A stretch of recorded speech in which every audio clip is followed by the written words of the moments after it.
मनसेच्या 19व्या वर्धापन दिनानिमित्त राज ठाकरेंनी सद्यस्थितीतल्या राजकारणावर हल्लाबोल केला।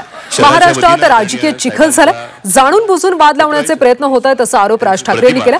इतकंच नाही तर पक्ष धरसोडीच्या वृत्तीवरून राज ठाकरेंनी टोला लगावला। वातावरणामध्ये त्यांना मी विनंती करतो की कुंभमेळ्यातल्या गंगा स्नानावरून राज ठाकरेंनी टोलेबाजी केली। देशात एकही नदी स्वच्छ नाही, परदेशातल्या नद्या स्वच्छ असतात अशी टीका त्यांनी केली।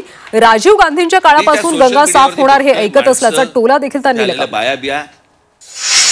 राजमाता जिजाऊंचा जन्मदिवस महिला दिन म्हणून साजरा व्हावा अशी इच्छा मनसे अध्यक्ष राज ठाकरेंनी व्यक्त केली। महिला दिन राजमाता जिजाऊंच्या नावाने ओळखला गेला पाहिजे असंही ते म्हणाले। संजय राऊतांनी एकनाथ शिंदेंवर हल्लाबोल केला। उद्धव ठाकरेंमुळेच एकनाथ शिंदेंना सोन्याचे दिवस आले असं राऊत म्हणाले। तर शिंदेंचे सोन्याचे चमचे अजय आशरच्या ताब्यात असून तो दुबईला पळालाय अशी टीकाही त्यांनी संजय राऊतांनी संरक्षण मंत्री राजनाथ सिंह यांच्यावर घणाघात केलाय। पीओके भारतात आणणार असल्याच्या विधानाचा त्यांनी चांगलाच समाचार घेतला।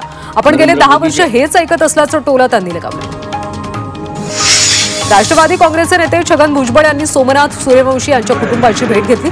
भुजबळ सावित्रीबाई फुले यांच्या पुत्राच्या अनावरणाच्या कार्यक्रमानिमित्त परभणीत आले होते। कायदा सर्वांना सारखा आहे, जे कोणी दोषी असतील त्यांच्यावर कारवाई झाली पाहिजे असं भुजबळ म्हणाले। मुंबई महापालिका निवडणुकीच्या रखडपट्टीवरून आदित्य ठाकरेंनी सरकारवर जोरदार हल्लाबोल केला।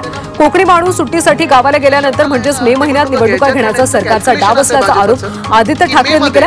मराठी माणूस सुट्टीसाठी गावी गेल्यानंतर मुंबई जिंकण्याचा डाव असल्याचं देखील आदित्य ठाकरे म्हणाले। मुंबई जिंकण्याचा एकमेव शिवसेनेचे आमदार किरण सावंत यांनी जिल्ह्यातल्या विकास कामांसाठी थेट पंतप्रधान नरेंद्र मोदींना पत्र पाठवलं। या पत्राद्वारे सावंत यांनी पंतप्रधान मोदींना राजापूर विधानसभा मतदारसंघाचं पालकत्व घेण्याची विनंती देखील केली। दुर्गम असलेल्या विधानसभा मतदारसंघासाठी भरघोस निधीची मागणी त्यांनी केली। बीड जिल्ह्यामध्ये समाजात तेढ निर्माण होणाऱ्या पोस्ट व्हायरल होत आहेत, त्यामुळे या पोस्ट आणि कमेंट करणाऱ्यांविरोधात पोलिसांनी थेट कारवाईचा इशारा दिला। समाजात तेढ आणि द्वेष निर्माण करणारे युजर्सवर पोलिसांचं विशेष लक्ष असून त्यांच्या विरोधात धडक कारवाईचं धोरण प्रशासनाने घेतलं। वाशिम जिल्ह्यामध्ये आरटी अंतर्गत 649 विद्यार्थ्यांचे प्रवेश झाले। 100 शाळांमध्ये मोफत प्रवेशाचा 1011 जागा राखीव आहे। पहिल्या लॉटरीमध्ये 978 विद्यार्थ्यांची निवड झाली, तर मुदत वाढीनंतर जिल्ह्यामध्ये 8 मार्चपर्यंत 649 प्रवेश झाले। सांगलीच्या शासकीय रुग्णालयातली शस्त्रक्रिया उद्यापासून 6 महिने बंद असणार। रुग्णालयातल्या 7 पैकी 5 शस्त्रक्रिया गृहांचं नूतनीकरणाचं काम सुरू होणार आहे, त्यामुळे रुग्णालयात आता नियमित शस्त्रक्रिया होणार नाही। कोल्हापूरमधल्या दाजीपूर ते राधानगरी हा रस्ता 45 दिवसांसाठी बंद ठेवण्यात येणार आहे। दाजीपूर ते राधानगरी या मार्गावरच्या रस्ता दुरुस्तीचं काम हाती घेतले, त्यामुळे 10 मार्च ते 30 एप्रिल या कालावधीत हा मार्ग बंद असणार आहे। मुंबईतल्या बेस्ट महामंडळावर 10 लाख कोटींचं कर्ज आहे। विविध बँकांकडून घेतलेली कर्ज तसंच देणींचा आकडा तब्बल 10 लाख कोटींच्या घरात गेला। 15 जानेवारी 2025 पर्यंतची ही आकडेवारी समोर आली। सोलापूरमधल्या उजनी धरणामध्ये 47% पाणीसाठा उपलब्ध आहे, तर उजनी धरणातून शेतीसाठी आवर्तनाला सुरुवात झाली। उजनी धरणातून आवर्तन सुरू झाल्यामुळे पिकांना पाण्याची कमतरता भासणार नाही। नाशिकमधल्या लासलगाव बिंचूरसह 16 गावांसाठी सौर ऊर्जा पाणी पुरवठा योजना मंजूर करण्यात आली। या योजनेमुळे सौर ऊर्जेच्या माध्यमातून 16 गावांना जलपुरवठा होणार आहे, तसंच लाखो रुपयांच्या वीज बिलातून या गावांची सुटका होणार आहे। पालकमंत्री प्रकाश आंबेडकर यांच्यासमोर कोल्हापूरमधल्या आराखड्याचं सादरीकरण करण्यात आलं। ग्रामीण भागात महापुरातल्या नुकसानीची व्याप्ती कमी करण्यासाठी आराखडा बनवण्यात आला। यामध्ये कळंबा तलावाचं खोलीकरण आणि गोमतीत नाल्याचं रुंदीकरण या प्रमुख उपाययोजनांचा समावेश आहे। परभणीमध्ये महात्मा ज्योतिराव फुले यांच्या बाजूला सावित्रीबाईंचा पूर्णाकृती पुतळा उभारण्यात आला। आजी माजी मंत्र्यांच्या उपस्थितीमध्ये क्रांती ज्योतींच्या पुतळ्याचं अनावरण झालं। यावेळी जिल्ह्यातले सर्व आमदार, प्रशासकीय अधिकारी, नागरिक मोठ्या संख्येने उपस्थित होते। जळगावमधल्या मंगळूर गावामध्ये 2 मोबाईलसह पैशांची सापडलेली पिशवी विद्यार्थ्यानं मूळ मालकाला परत केली। या विद्यार्थ्याच्या प्रामाणिकपणाबद्दल पोलिसांसह गावकऱ्यांनी विद्यार्थ्याचा सत्कार केला। पुण्यामध्ये मेट्रो रुळावर येत राष्ट्रवादी शरद पवार पक्षाच्या कार्यकर्त्यांनी आंदोलन केलं। बेरोजगारांना नोकरी मिळावी, महिलांवरचे अत्याचार थांबावेत, शाळांमध्ये मोफत शिक्षण मिळावं यासारख्या विविध मागण्यांसाठी आंदोलन करण्यात आलं। साताऱ्यातल्या सामाजिक न्याय विभागाच्या वसतिगृहामध्ये 200 मुलं आणि 93 मुली राहतात। या ठिकाणी राहणाऱ्या विद्यार्थ्यांना जे साहित्य दिले त्यावर महाटॅक्सचा शिक्का नसल्याचं समोर आलं। तसंच विद्यार्थ्यांना मिळणारं वापराचं साहित्य चांगल्या दर्जाचं नसल्याचं देखील दिसून आलं। नाशिकमधल्या नाणेगावमध्ये 3 वर्षाच्या बिबट्याला पिंजऱ्यात जेरबंद केले, त्यामुळे परिसरातल्या नागरिकांना दिलासा मिळाला. या बिबट्यामुळे नागरिकांमध्ये भीतीचं वातावरण पसरलं होतं. पालघरमध्ये ग्रामपंचायतीची घरपट्टी न भरणाऱ्या कारखान्यांविरोधात ग्रामपंचायत आता आक्रमक झाली. ग्रामपंचायतीने थेट कारखान्याच्या गेटवर बँड बाजा वाजवत घरपट्टी वसुलीचा अनोखा प्रयोग केला. या बँड बाजाच्या आवाजामुळे तरी कारखानदार ग्रामपंचायतीचा कर भरतील असा विश्वास आहे.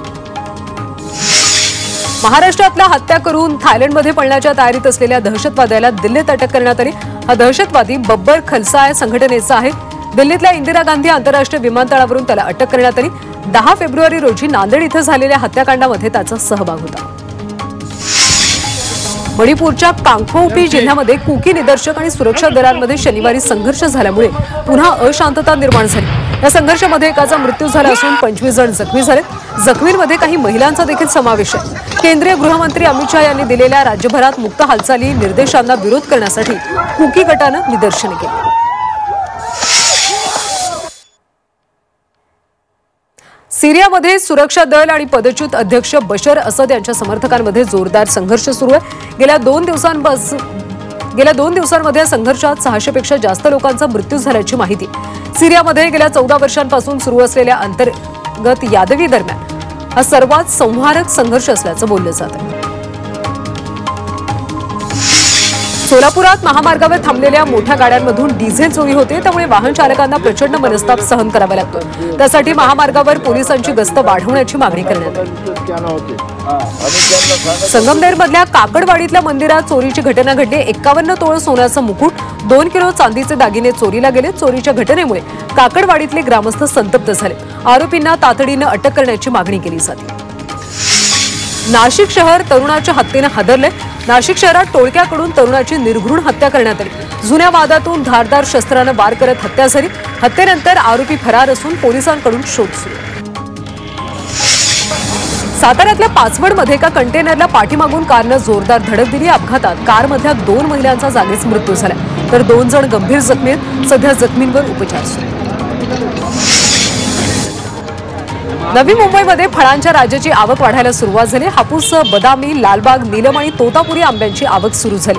आतापर्यंत 86 टन आवक झाली असून 20 मार्चपासून आवक मोठ्या प्रमाणात होईल. सांगली कृषी उत्पन्न बाजार समितीमध्ये हळदीला चांगला दर मिळतो.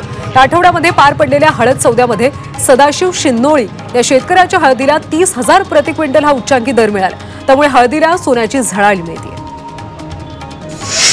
अमरावतीमधल्या अंबादेवी मंदिरासमोर एका महिन्यापूर्वीच होळी रचली जाते. 200 वर्षांपासून या होळीची परंपरा जपली जाते. या होळीमध्ये महिनाभर महिला भाविक खणा नारळाची ओटी आणि गाठी टाकतात.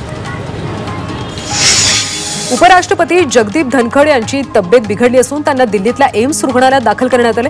सध्या त्यांची प्रकृती स्थिर असल्याची माहिती. 23व्या दिवशी विकी कौशलचा छावा चित्रपट बॉक्स ऑफिसवर तुफान कमाई करतोय. 23 दिवसांमध्ये छावा चित्रपटानं 500 कोटी रुपयांचा टप्पा ओलांडलाय. छत्रपती संभाजी महाराजांच्या जीवनावर हा चित्रपट आधारित आहे.